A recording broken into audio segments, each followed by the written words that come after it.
Good morning po sa inyo mga kapatid. Ang tanong, nasaan po si Bato de la Rosa ngayon? Dahil tila ginugood time siya nito ni Harry Roque. Parang pinaglalaruan. Hindi kasi ganito eh. Si Harry Roque may history kasi ito na dito nananadya. Naalala niyo dati si dating Pangulong Duterte, sinabi niya, kasi inutusan siya ni Digong na yung Pogo, gusto ko mag-operate yan. Diba? Nung panahon ng mga GCQ, ng ECQ. So, yung problema kasi, BPO lang ang pinapayagan. So, Roque was having hard time when he was talking before the Malacanang press corps.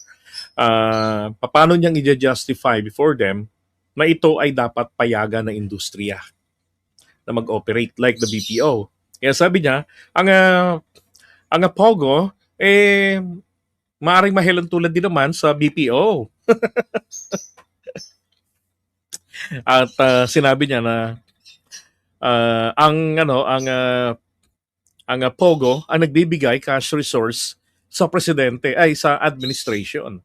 Diba? May ganun si Harry Roque. At hindi lang yan, maraming beses na kunwari nadudulas pero nananadya. Kasi kailangan natin tingnan abogado yan eh. Hindi yan tatanga-tanga. Kaya sabi ko sa inyo, kapag naging berde ang kulay mo, di ba? Kailangan mo nang magpakatanga. Ganun na. Now, eto, way back March 11, 2025, todo pa rito si Bato de la Rosa, paniniwala na hindi siya makakana ng ICC, walang mag-aaresto sa kanya because of Trump. Pero recently, eto, DOJ at ang DILG ang arrest warrant na inilabas ng International Criminal Court o ICC laban kay Senator Bato de la Rosa. Ayon po yan kay Attorney Harry Roque. taginang yan, no? Ay, galing pa kiakla talaga, ha? Oh. Hindi naman ito makumpirma ng kampo ng senador. Anila, pang marites pa lamang ang impormasyon ni Roque. Magpapasko na, pero hindi pa rin Hayop na Harry Roque na to. Mismo yung kampo ni Bato na sinasabihan na chismis lang yung dala ni Harry Roque. nakikita ng publiko si Senator Bato de la Rosa. Palagi siyang hinahanap, lalo ngayong may babala sa kanya si Attorney Harry Roque na ngayon nasa The Hague, Netherlands. Sa Facebook post nito, sinabi ni Roque na meron na umanong warrant of arrest kay Bato. Huwag daw papakidnap ang senador at igiit ang kanyang karapatang usigin muna ng korte sa Pilipinas. Dagdag pa ni Roque, matagal nang may warrant kay Bato ang International Criminal Court o ICC. Pero kahapon lang daw ito opisyal na natanggap ng Department of Justice at ng Department of Interior and Local Government. Sumakay din siya sa sinasabi ni Boying. Ang tanong, anong kapasidad ni Harry Roque bilang isang pugante? 'Di ba? Na hindi nga siya makapasok doon sa ICC. Oo. Ay nako. I don't know kung ano pa siya kung accredited lawyer pa siya ng ICC, hindi ko alam. Diba? Sus Mariosep. Magsisimula pa lang daw silang gumalaw. I know you're also close to Attorney Harry Roque, so na-confirm nyo na ba sa kanya that it's true and who his source is? Ang kanyang source is kanyang kaibigan daw eh. So Kaibigan. parang second information lang din. Bottom line, marites pa rin lahat. Pero bago pa man ang balita ni Roque, matatanda ang noong November pa lang, mismo si Ombudsman Boying Remulla na ang nagsabing may arrest warrant na si Bato. Kinabukasan, hindi kinumpirma ng ICC kung meron na nga bang arrest warrant. Pati ang DOJ, wala rin daw natatanggap na kopya ng warrant. Gayon din ang DILG. Sa kabila niyan, noong November 13, naghain ng petisyon sa Korte Suprema ang kampo nila de la Loko-loko rin talaga si Boying Remulla, no? Tinaranta si Bato. Kaya lang, yung pagkataranta naman ni Bato, Diyos ko, nagmukhang kengkoy tuloy ang Korte Suprema. Imagine, pinapa-aksyon ng Korte Suprema sa isang bagay na hindi pa nag-i-exist. Pinapa-TRO ang implementation ng warrant. Gayong wala namang natatanggap pa ang Pilipinas ng warrant talaga. Rosa para hilingin na harangin ang umano'y ICC warrant. Ngayon, muling nanindigan si Ombudsman Remulla na totoo ang arrest warrant.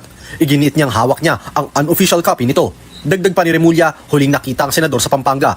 Pero sabi ni Torion, bluff yan ni Remulla. Alam mo naman si Ombudsman Rimulya, lahat ng information nandyan sa kanya. Pero kung tatanungin mo, ayaw ibigay. Baka ginawa naman yun para mabulabog si Senator Bato at mag-move kaagad at mamonitor na nila. Ang tawag namin yan, bluff. I totally agree. It's just a bluff. Yung sinabi niya na. Kasi prior to that, sabi si Bato de la Rosa nasa Davao City. Diba? Tatago. Mas kapani-paniwala yun. Kasi if you put yourself on his shoe, that's what you're going to do. Diba? You go to Davao kasi alam mo you'll be protected. Lalo na yung nakaraang na-arrest si Digong. Diba? Ang daming taong lumabas na nagalit. Tapos nung nakaraang eleksyon, pagka mayor si Duterte, he got more than 600,000 votes. Diba? So, ganun din. Malamang ng dami ng taong magpoprotekta kay Bato. Tapos pupunta siya ng Pampanga.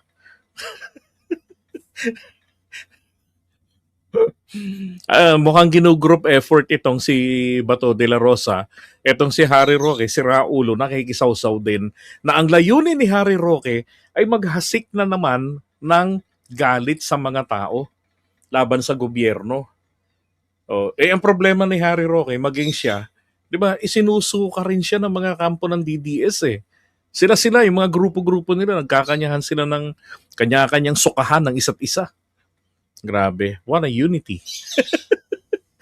Di ba may kasabihan, di yata nila alam yun, united we stand, divided we fall. Right? Kung wala nga sa Pampanga, nasaan nga ba si Bato? You still don't know where Senator De La Rosa is? Affirmative, ma'am. Affirmative. And I don't want to know also. I'm not asking so that I will not Oh, kaya nga, be I know, able to but- lie to you if you will ask me. Yun ang- Hindi ako magsisinungaling po. Sa Ito si Bato nun. Ikaw ba, Senator, hindi ka nangangamba dun sa pagpasok ng ICC sa bansa natin? Hindi ka ba natatakot? Hindi ako natatakot. Bring it on. Senator, to this day, Bring it on. wala po kayo natatanggap na invitation Wala. Because last time we spoke to you, sabi niyo po, ay yung tanggapin yung calls. Tawag. Wala. Siguro nagsawa na sa kakakunta sa opisina ko. Hindi na. Wala na tumatawag. So, pinupuntahan daw siya, tinatawagan din ng mga tao. Kasi di ba sinasabi niya meron daw doon sa hotel, sa Pasay, nandun yung mga taga-ICC, nagpapatawag ng mga tao, nagtatanong-tanong. Di ba? Yung mga investigador nila. Pero alam nyo, yun sana yung perfect moment for Bato de la Rosa to defend himself. Di ba? Habang nandito yung mga investigators. Di ba? Bago sila pagbalik ng ICC, then may sasubmit nila yung kanilang findings na we spoke to Bato de la Rosa and then he clarified everything, blah, blah, blah, blah. Di ba? Dapat ganun, yung sinayang yung pagkakataon niya eh. Na kung saan malaya pa siyang humarap sa mga taga-ICC. Ang nasa utak niya kasi noon, arestuhin niyang mga yan kasi sinabi ng Pangulo, they can come here like an ordinary tourist. Pareho lang. Kasi ginaya rin ni PBBM yung sinabi ni Digong noon eh. Kay Digong nga, arestuhin sila eh. Kaya ang tanong ko noon paano ko papaliwanag ito na aarestuhin yung mga taga-ICC? Wala namang ginawang paglabag dito sa atin. Tapos sinabi pa yun, they can come as like tourists. Diba? Tsaka kinikilala ng maraming bansa ang ICC, ang operation ng mga to. Tapos syempre, normal, tatanggihan ni Duterte kasi siya yung inaakusahan at iniimbestigahan sa ng ICC. Ako, Bato de la Rosa, nagsawa na daw. Parang parang walang alam sa investigasyon Tawag. Letter, wala din po. Wala na rin. Huminto na sila. Lalo na ngayon na pinaghahabol na sila ni President Trump sa US, di ba? Yung mga ICC. Wala na. Hindi na sila nakikialam kasi sabi ni Trump, lahat ng mga nagpapacilitate ng pagpasok ng ICC investigation sa US at saka sa allied countries niya ay ipapa-revoke niya yung kanila ipa-cancel yung visa sa US at saka ipa-freeze yung mga ari-arian sa US. Kaya siguro tumahimik na sila. Sa tingin mo tapos Naalala ko nung kinontent ko dati yan eh. So binasa ko kasi yun. Totoo namang binanggit yun doon ni Trump na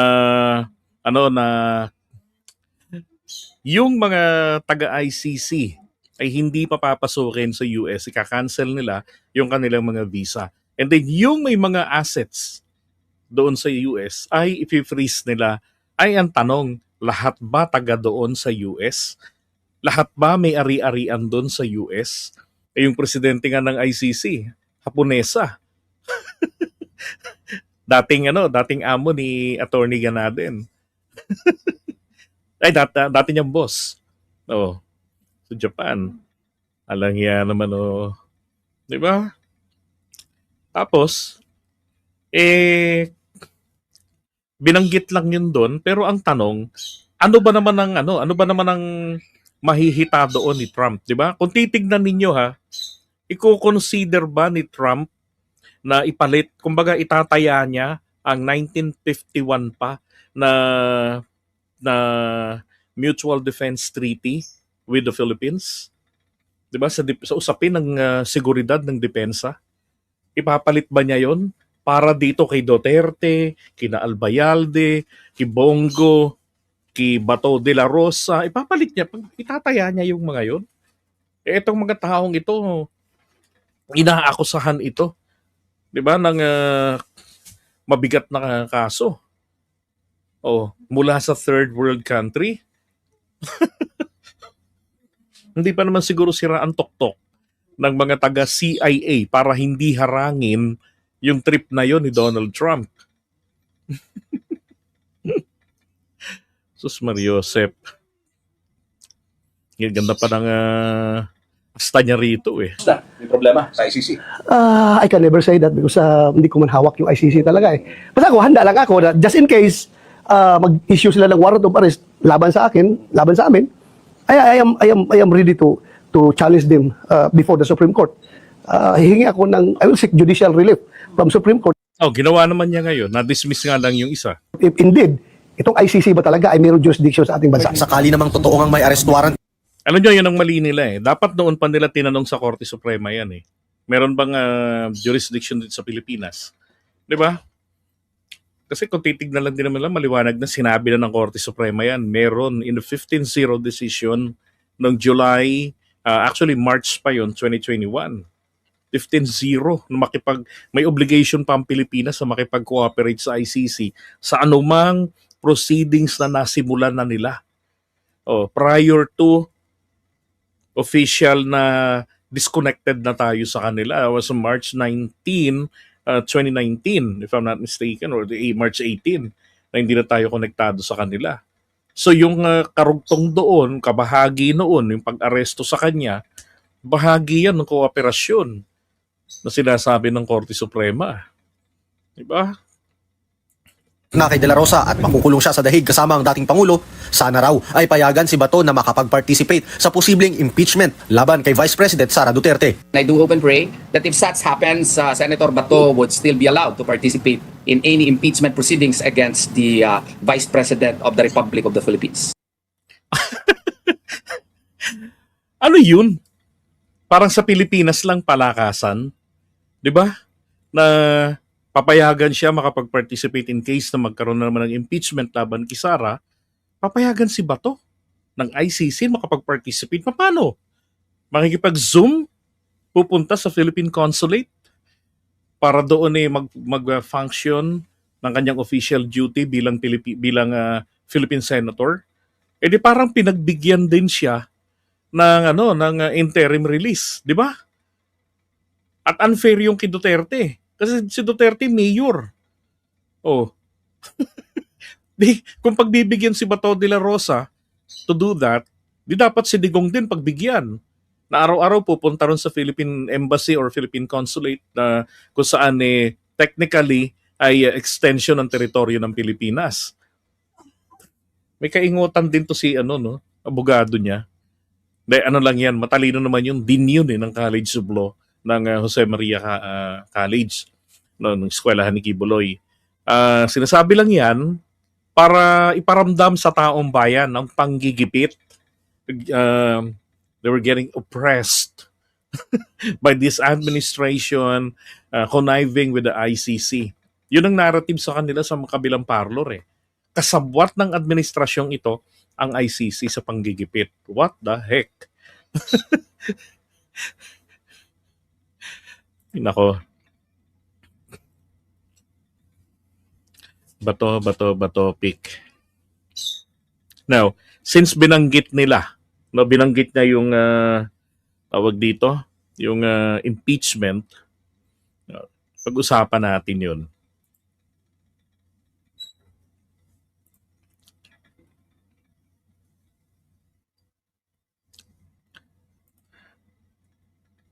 Oops.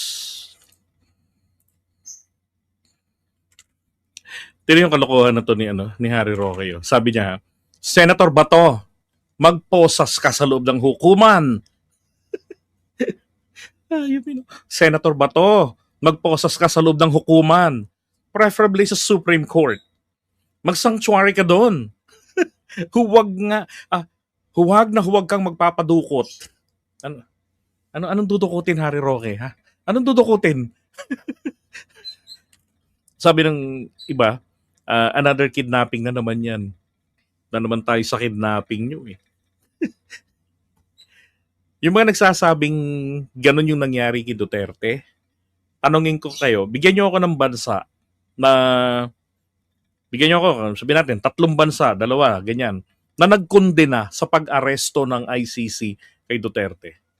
Sige nga, sabi nga natin dati, very popular. Di ba? Kilalang kilala sa buong mundo, nirerespeto, ginagalang, kinakatakutan. O di ngayon, tanong ko sa inyo, anong bansa ang nagkondena? Anong bansa ang kumampi kay Duterte? Sige nga. O. Di ba? Paiba-ibang bansa nga yung sinasubmit nila sa interim release eh. Ano ibig sabihin nun? Di ba? Sinusuka. Yun ako.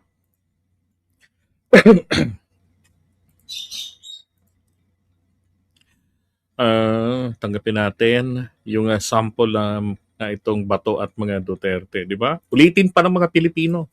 Talagang lulubog na Pilipinas. Naghalal tayo ng mga ganyan. Dagdag pa natin si Robin, di ba? Tapos si Attorney Bundok. Ayos na, buto-buto.